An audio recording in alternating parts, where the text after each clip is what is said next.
جب آپ رشتہ استوار کر لیں گے، اسی طرح یہ رفقا ہیں، رشتے آ گئے،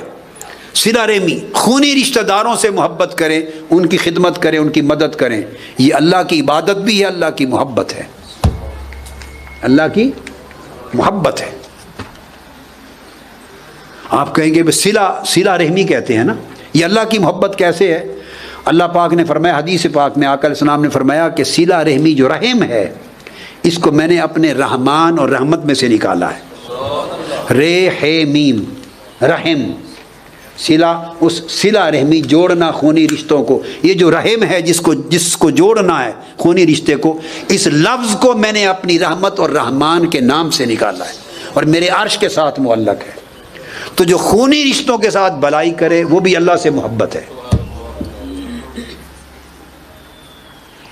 ہم کتنے لوگ ہیں آپس میں، بہنیں ہیں، بہنوں کی بھائی ہیں، رشتہ دار ہیں، ان کی آپس میں نہیں بنتی، تو سارے جہان میں نیکی کرتے پھریں، وہ اٹھا کے پھینک دی جائے گی۔ جو پہلی جگہ تھی وہاں نہیں کی تو دور کی نیکی کیا قبول ہوگی؟ بھائی غریب ہے، اس کی مدد نہیں ہے، اگر اعزا اقارب غریب ہیں ان کی مدد نہیں ہے، تو باہر آپ جا کے چوتھے محلے میں 1000 دیگیں پکا دیں، یہ 11ویں شریف کی دیگ ہے، یہ میلاد شریف کی دیگ ہے، یہ سب اعمال صالحہ ہیں، خیرات ہیں، صدقات ہیں، حسنات ہیں، ان کی برکات ہیں،